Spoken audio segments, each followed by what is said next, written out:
মমতাজ একটা ভুলের কারণে সারা জীবন থাকতে হবে জেল হাজতে। কতক্ষণ? ও মমতাজ, তোর একটা নৌকর একটা তরি, তোর নৌকর কয়টা মাঝি? একটা মাঝি যায় না তোমার জেলের গেটেতে, ও হায় জেলের গেটেতে। আমি শুনছি নাকি তোমার মাঝি অনেক ছিল, একটা মাঝি তো তোমার দেখতে যায় না। মমতাজ একটি ভুলের কারণে সারা জীবন থাকতে হবে জেল হাজতে। কথা কন?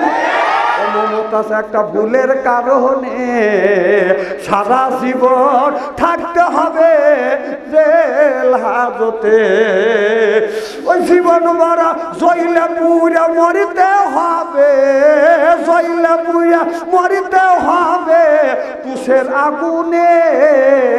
মমতাজ একটা ভুলের কারণে সারা জীবন থাকতে হবে জেল হাজতে।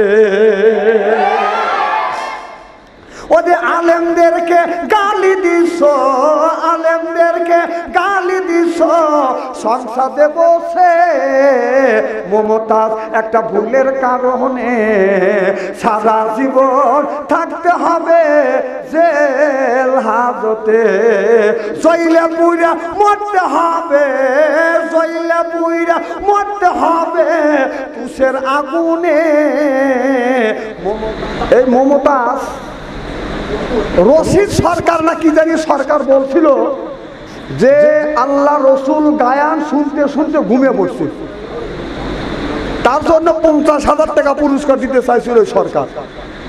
আমার মাহফিল ছিল টাঙ্গাইল, ওই দিন আমার কাছে কাগজ লিখছে যে হুজুর আল্লাহ রসুল কি গায়ান শুনতে শুনতে, গান কি শুনছে, গান বান্না শুনছে, শুনতে শুনতে ঘুমা পড়তে রশিদ সরকার ঘোষণা দিছে। আমি একটা আয়াত তেলাওয়াত করলাম, আল্লাহ দিনা লা ইয়াশহাদুনা জুর। জুর শব্দ তাফসীর করতে গিয়ে আপনার বিভিন্ন তাফসীরকারক বলেছেন মত আপনার গান বাজনা দূরের কথা, গানের মাহফিলে অংশগ্রহণ করা যাবে না। জুর শব্দ তাফসীর করতে গিয়ে হযরতে আপনার আব্বাস রাদিয়াল্লাহু তাআলা আনহু বলেছে মদ পান করা দূরের কথা, মদের মাহফিলেও অংশগ্রহণ করা যাবে না। এরপরে আপনার জুয়া খেলা তো দূরের কথা, জুয়ার মাহফিলেও অংশগ্রহণ করা যাবে না। জুর শব্দ তাফসীর করতে গিয়ে এই পৃথিবীর হযরত বড় মুফাসসির হযরতে আব্বাস রাদিয়াল্লাহু তাআলা আনহু বলেছে গান বাজনা তো দূরের কথা, তার দ্বারের কাছেও যাওয়া যাবে না। আমি কোরআন দিয়ে যখন প্রমাণ দিলাম, ওই এলাকার লোক করলো কি, ওদিনকে যায় ওই বাড়ি গেরোয়া করছে, মসজিদের মাইক দিয়ে ডাক দিছে, পাবলিক চলে গেছে দেশ। মানে এরা কোরআন প্রেমিক না, রসুল প্রেমিক না, যায় তার জন্যই মমতাজ করলো কি আমারই নামে কেস করলো। তারপরে আজহারি সাহেবকে দেশ ছাড়াইল, সব আলমের ধরল। মমতাজ আপনার ওখানে যায় শিল্পীদের একটা প্রাধান্য দিল। তো তুমি তো আমার নামে কেস দিয়ে আমার তো অনেক হরানি করছে, এখন বুবু তুমি কোনে কে কয় যায় না? হ্যাঁ 16 বছর কি করছে? 16 বছর তো জোর করে করে এমপি হয়েছে। ও এমপি হয়েছে, অত চুরি করছে, ওর ছেলেকে পৌরসভার চেয়ারম্যান বানাইছে। আচ্ছা মেয়র, হ্যাঁ আচ্ছা কথা যদি হাইতে আসে আমি বললি কি অসুবিধা আছে নাকি? আমি কোন ইতিহাস থেকে কথা বলতেছি, কিন্তু কথা বাস্তবের সাথে মিল না করে দিলে আপনারা বুঝবেন না। আমার ভাইয়েরা, এই মুয়াবিয়ার ছেলের নাম হলো ইয়াজিদ। ইয়াজিদ বলল আমার বাবা মারা গেছে, বাবা এমপি ছিল, আমি এমপি হব। কথা কি বুঝতেছেন? আপনার যদি টুকু যদি মারা যাইতো, টুকুর ছেলে যদি থাকতো, ও বলতো আমি এতদিন ছিলাম মেয়র, এখন হব এমপি। মুখে ওর বাবার এমপি। এতই সস্তা। হযরত হুসাইন বললাম তোমার বাবা যদি এমপি হয়, তুমি এমপি এমপি হইতে পারবে না। দেশের জনগণ তোমাকে যদি গভর্নর এমপি হিসাবে যদি মাইনে নেয় তাহলে তুমি এমপি হইবে, আর দেশের মানুষ যদি এমপি যদি তোমাকে না বানায় তাহলে তোমাকে এমপি বানান যাবে না। কারণ একটা ছেলে রাস্তা দিয়ে বাদান মোটর সাইকেল চালালে বোঝা যায় এই ছেলেটা ভদ্র না অভদ্র, এই ছেলেটা ভালো না খারাপ। মোটর সাইকেল দিলেই বোঝা, দেখলে বাদান বোঝা যায় মোর বাবার টাকা দিয়ে মোটর সাইকেল কিনছে, বিশ্ব রোড দিয়ে বাদান এইরকম করিয়া যায়। কতক্ষণ ওর মোটর সাইকেল চালানো দেখলে বোঝা যায় যে ছেলেটা কিরকম ভদ্র হইল। আর সুযোগ যদি পায় পরের মেয়েকে মোটর সাইকেলের পিছনে চালায়, একদম কি বলে না না, অত চালায়ও না, অত চালায়ও না, অত চালায় না, ভালো না। আমার ভাইয়ের আমার কি খুব খারাপ লাগতেছে নাকি? আমি কোরআন হাদিস ইতিহাস বর্তমান প্রেক্ষাপট মিলে কথা বলি আপনাদের বুঝনের জন্য। এটা হলো আমার অভ্যাস। ওই মান্দার আমাদের টেল ওয়াজ আমি জানি গুগুমলে আলোচনা খায়, ওই ওয়াজ করে মানুষকে আল্লাহ রাস্তা আনা যাবে না, এটা অন্যায়, এটা করা যাবে না, এটা ন্যায়, এটা করতে হবে না। এর পক্ষে কথা বলতে গেলে জেলখানা দরকার হলে জেল খাটবো, জরিমানা দরকার হলে জরিমানা দিব, প্রয়োজন হলে ফাঁসির মঞ্চে আসবো, বাতিলের সাথে আপোষ নাই। এই মমতাজ আমার খুব জ্বালাইছে। এই মমতাজ রশিদ সরকার না কি জানি সরকার বলছিল যে আল্লাহ রসুল গায়ান শুনতে শুনতে ঘুমিয়ে পড়ছে, তার জন্য 50,000 টাকা পুরস্কার দিতে চাইছিল সরকার। আমার মাহফিল ছিল টাঙ্গাইল, ওই দিন আমার কাছে কাগজ লিখছে যে হুজুর আল্লাহ রসুল কি গায়ান শুনতে শুনতে, গান কি শুনছে, গান বান্না শুনতে শুনতে ঘুমা পড়তে রশিদ সরকার ঘোষণা দিছে। আমি একটা আয়াত তেলাওয়াত করলাম, আল্লাযিনা লা ইয়াশহাদুনা জুর। জুর শব্দ তাফসীর করতে গিয়ে আপনার বিভিন্ন তাফসীরকারক বলেছেন আপনার গান বাজনা দূরের কথা, গানের মাহফিলে অংশগ্রহণ করা যাবে না। জুর শব্দ তাফসীর করতে গিয়ে হযরতে আপনার আব্বাস রাদিয়াল্লাহু তাআলা আনহু বলেছে মদ পান করা দূরের কথা, মদের মাহফিলেও অংশগ্রহণ করা যাবে না। এরপরে আপনার জুয়া খেলা তো দূরের কথা, জুয়ার মাহফিলেও অংশগ্রহণ করা যাবে না। জুর শব্দ তাফসীর করতে গিয়ে এই পৃথিবীর বড় মুফাসসির হযরতে আব্বাস রাদিয়াল্লাহু তাআলা আনহু বলেছে গান বাজনা তো দূরের কথা, তার দ্বারের কাছেও যাওয়া যাবে না। আমি কোরআন দিয়ে যখন প্রমাণ দিলাম, ওই এলাকার লোক করলো কি, ওদিনকে যায় ওই বাড়ি গেরোয়া করছে, মসজিদের মাইক দিয়ে ডাক দিছে, পাবলিক চলে গেছে দেশ, মানে এরা কোরআন প্রেমিক না, রসুল প্রেমিক না, যায় তার জন্যই মমতাজ করলো কি আমারই নামে কেস করলো। তারপরে আজহারি সাহেবকে দেশ ছাড়াইল, সব আলমের ধরল, মমতাজ আপনার ওখানে যায় শিল্পীদের একটা প্রাধান্য দিল।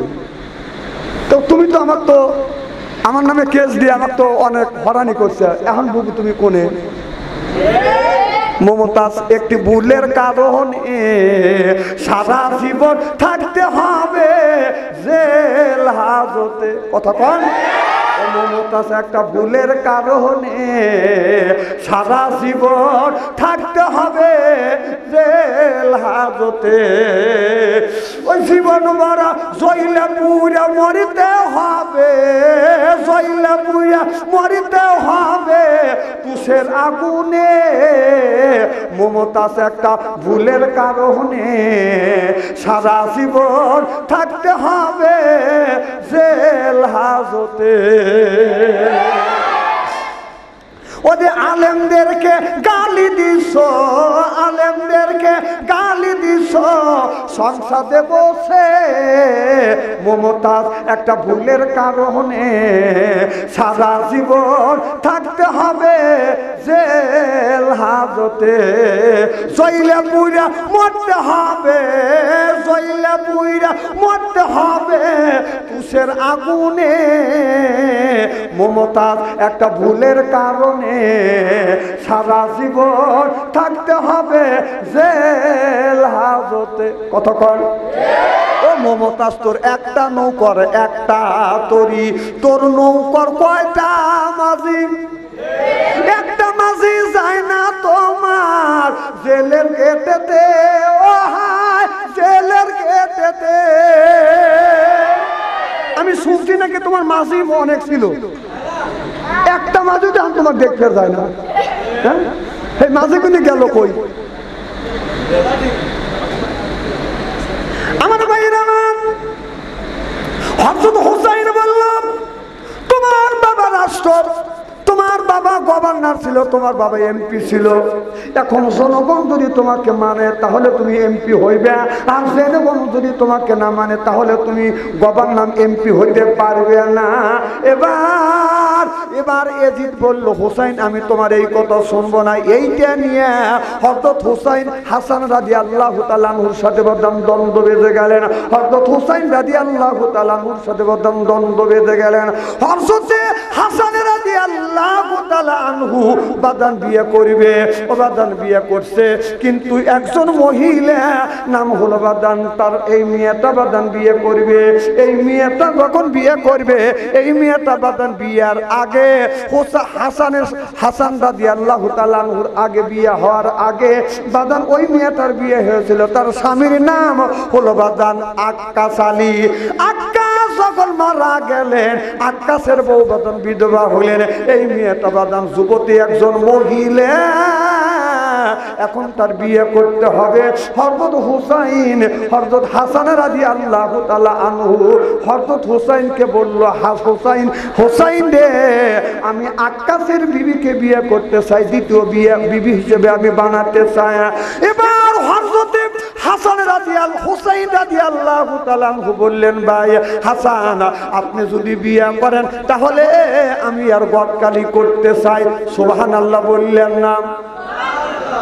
এলাকার মধ্যে একটা ঘটককে ধরে নিয়ে আসছেন। ঘটক সাহেব, আক্কাস মারা গেছে, আক্কাসের বিবি বিধবা হইছে, আর আমার বড় ভাই হাসান রাদিয়াল্লাহু তাআলা আনহু তাকে শাদী করতে চায়, বিয়ে করতে যায়। আপনি একটু গদকালি করেন। আমার ভাইকে যদি বিয়ে করে তাহলে সসম্মানে আমি ওই মেয়েটাকে বড় ভাইয়ের বউ বানিয়ে আমাদের বাড়িতে নিয়ে আসবো। বাজান চিঠি নিয়ে ঘটকটা বাজান রওনা করলেন। যাইতে যাইতে এজিদের সাথে বাজান দেখা হয়ে গেলেন। এজিদ বলে, ঘটক সাহেব আপনি কই যাও? ঘটক সাহেবের রাস্তা দিয়ে গেলে অনেক মানুষ বলে, ঘটক সাহেব শোনেন। কয় কি হয়েছে? কয় আমার ছেলে বড় হয়ে গেছে, আমার একটা পুত্রবধূর দরকার, একটা ভালো একটা মেয়ে দেখেন। কয় কি নে কত কম? একজনে যদি মেয়ে থাকে, মেয়ে বলে, ঘটক সাহেব এত মানুষের মেয়েকে বিয়ে দেন, আমার মেয়ে তো বিয়ের উপযুক্ত হয়েছে, সুন্দর দেখে ভালো দেখে একটা পাত্র দেখেন, এরকম বলে কিনা? ঘটক যখন হযরত হাসান রাদিয়াল্লাহু তাআলা আনহুর আপনার বউ চিঠি নিয়ে গদকালি করবার জন্য যখন রওনা করছে, তখন বাজান গদকালি করছে, একটা করে চিঠি দিছে, আমাকে যদি তোমার ভালো লাগে, যদি পছন্দ হয় তাহলে আমি তোমাকে বিয়ে করব। ওই সময় নিয়ম ছিলেন, যেই ছেলে বিয়ে করবে এই ছেলে বউটাকে চয়েস করবে, আর বউ স্বামীকে চয়েস করবে। এটা হলো ইসলামের বিধান। সুবহানাল্লাহ। আর এখন যদি একটা ছেলে যদি বিয়ে করতে যায়, ও বিয়ে করবার যাবে, বউ দেখার জন্য যাবে, ওর চয়েস নাই, ওর চয়েস আর গেছে। ও চয়েস করার বন্ধুকে নিয়ে যায়, চয়েস করে দেখ জিনিসটা ঠিক আছে নাকি। না না, তোর চয়েস কি মোবাইলে নষ্ট করে ফেলাইছিস? বিয়ে করবে তুই, তোর বউকে তুই দেখবি, তুই চয়েস করবি, তুই চয়েস করে তাকে নিয়ে জীবন মারা সংসার করবি, তুই চয়েস করে তাকে নিয়ে আসবি। তো তোর চয়েস একবারে নষ্ট করে ফেলবি, বন্ধ করে দিয়ে চয়েস করা। বন্ধুরা চয়েস করবে রায় না অন্যায় করতে চায়? কথা কর। আমার ভাইয়েরা আমার, এবার এজিদ বললেন, ঘটক, আমার কথা কি বুঝতেছেন? এজিদ বলে, ঘটক সাহেব তাহলে আমি একটা চিঠি দিলাম, যদি ওই মেয়েটা আমাকে বিয়ে করবার জন্য রাজি হয় আমি তাকে বিয়ে করব। যাওয়ার পরে বাদাম ঘটক যখন ওই বাড়িতে গেলেন, ওই বিধবা মহিলাকে যা আপনার সর্বপ্রথম এজিদের চিঠি বাদাম দিলেন, এজিদের চিঠি দিলেন। এজিদ আপনাকে বিয়ে করার জন্য একটা পয়গাম পাঠাইছে, চিঠি পাঠাইছে। তার আগে হযরত আলী ছেলে হযরত আলী রাদিয়াল্লাহু আল্লাহু তাআলা আনহুর বড় ছেলে হযরতে ফাতেমার বড় ছেলে হযরতে হাসান রাদিয়াল্লাহু তাআলা আনহু তোমাকে বিয়ে করতে চায়, তুমি যদি রাজি হও। এবার মেয়েটা হযরত হাসান রাদিয়াল্লাহু তাআলা আনহু চিঠি পায়া বলতেছে, হাসানের মতো বদ্ধ মানুষ, হাসানের মতো ভালো মানুষ, হাসানের মতো নামাজি মানুষ, হাসানের মতো আল্লাহওয়ালা মানুষ এই জমিনে হয় না। হাসানের সাথে যদি বিয়ে হয় দুনিয়ায় শান্তি পাবো, আর রসুলের তরিক অনুযায়ী চললে মলেও কিয়ামতের ময়দানে জান্নাতি হব। সিল্লাকান আল্লাহু আকবার।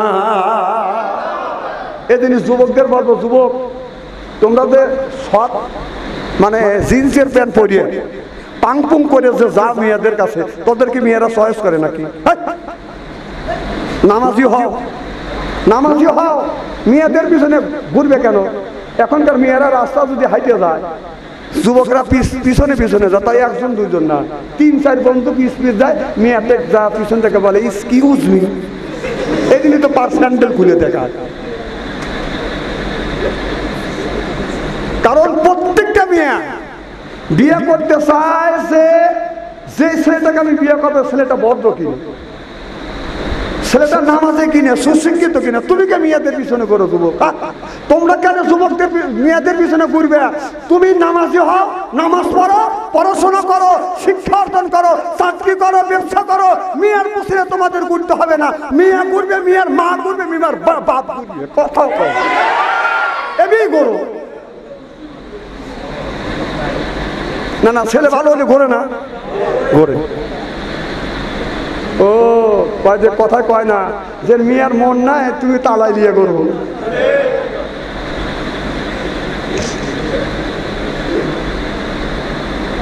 আমার বাড়ির আমার তখন বললো ইয়াজিদকে আমি বিয়ে করবো না, বিয়ে যদি করি হযরত হাসান রাদিয়াল্লাহু তাআলা আনহুকে আমি বিয়ে করবো। সুবহানাল্লাহ বললেন না? এবার আমি সংকীর্ণভাবে বাদান বলতেছি, হযরত হাসান রাদিয়াল্লাহু তাআলা আনহু বাদান তার সাথে যখন বাদান বিয়ে হয়ে গেলেন, বাদশা ইয়াজিদ মনে মনে চিন্তা করলেন, আমার মুখের খোরাক তুই কাটিয়ে নিলি, তোর ওই বউ নিয়ে তোকে সুখে শান্তিতে আমি এই দুনিয়ায় বসবাস করতে দেব না। আমার মুসলমান ভাইরা, আল্লাহর হাবিবের প্রিয় উম্মতেরা ভালো করে লক্ষ্য করে শুনুন। এবার বাদান ওই জামানার মধ্যে একটা কুটনা ছিলেন, ওই কুটনি বুড়ির নাম হলো বাদান ময়মুনা। ওই ময়মুনার কাছে যা বলে, ময়মুনা আমি একটা কাজ, এদিক টাকা, ওটা কি দেখেন নাকি? কি যেন বলতেছিলাম,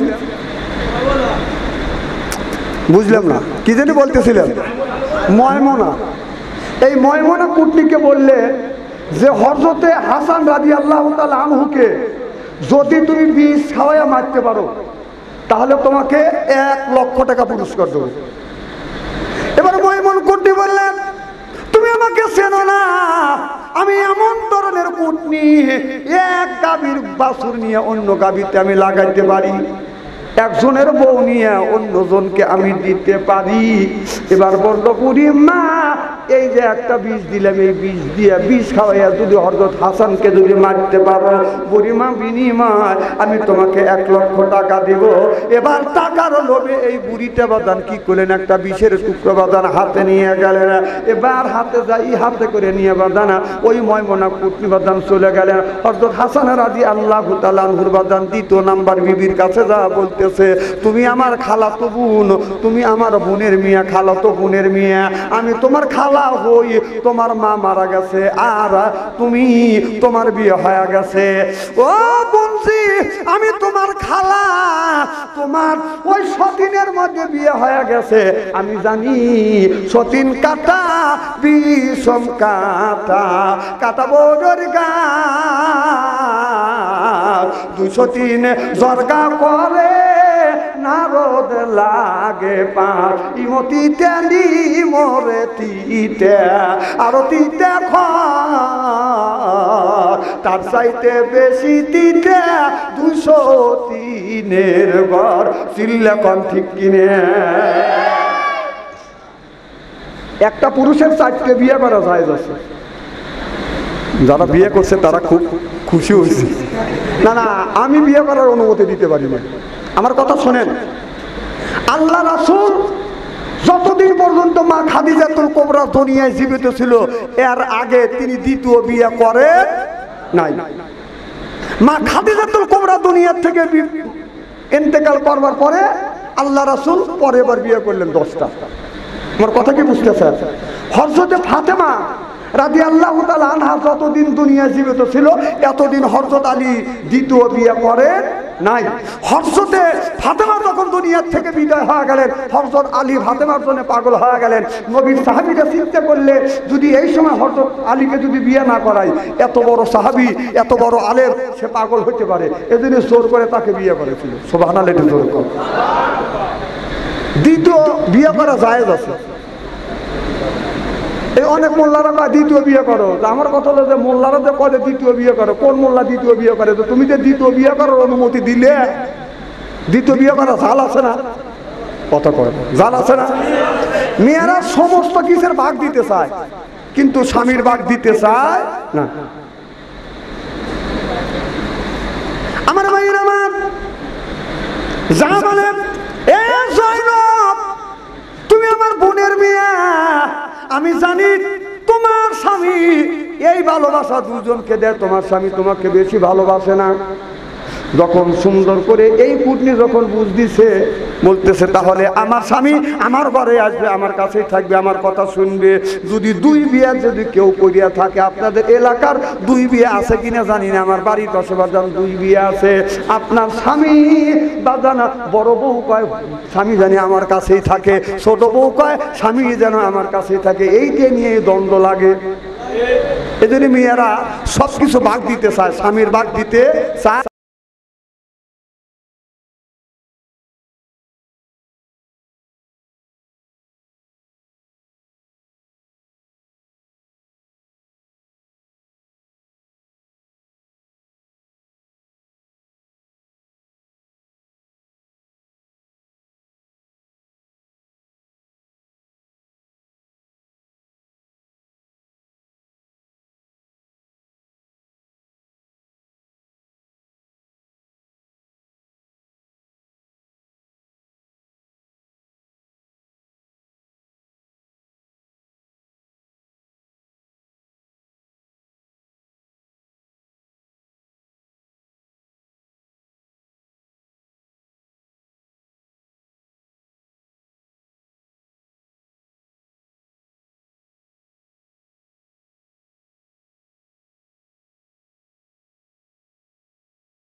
সিয়ারা কি একেবারে খারাপ নাকি টুটুলের চাইতে?